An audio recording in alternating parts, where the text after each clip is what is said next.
Yun nga mga idol, tapos na tayo sa charging. Full charge na itong dalawang violet na tips na to. Mag 1 ampere testing tayo sa taas and 3 ampere testing ito sa baba. Meron tayong 3.62 volts pareho. Start na natin yan.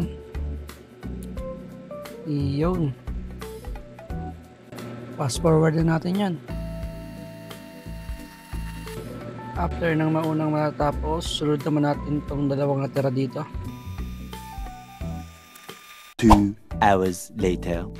After 2 hours, meron na tayong nakuwang 2 AH sa taas at meron pa tayong 3.27 volts.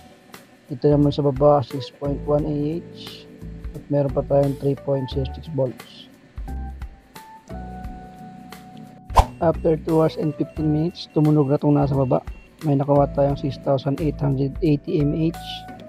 2 hours and 15 minutes. 3 ampere testing. Yun. Dito naman sa taas, meron ng 2.3 AH. After ng 3 ampere testing, dito naman tayo sa 4 ampere.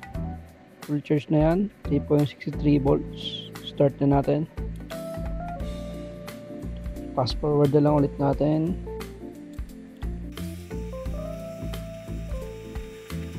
After 1 hour and 41 minutes, tumunog na rin itong 4 ampere testing natin. Pareho lang sila na nakuha ng 3 ampere testing. 6,880 mAh. Yun. Yun. Pang-apat na battery. Kabit na rin natin to. Adjust natin yung current sa 5 ampere. Putin lang natin to.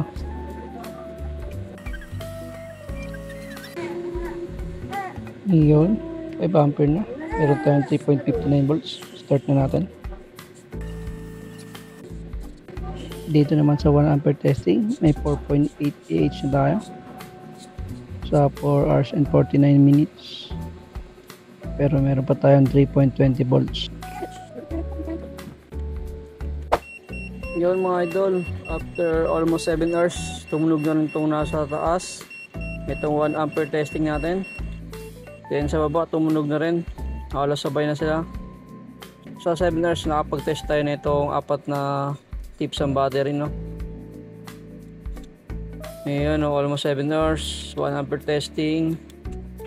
Nakakuha tayo ng 6,930 mAh. Then dito naman sa 5 ampere testing natin, nakakuha tayo ng 6,899 mAh. And 1 hour and 22 minutes. Then 5 ampere testing. Solid tong battery na to. Try nyo na. Yun lang mga idol. Salamat.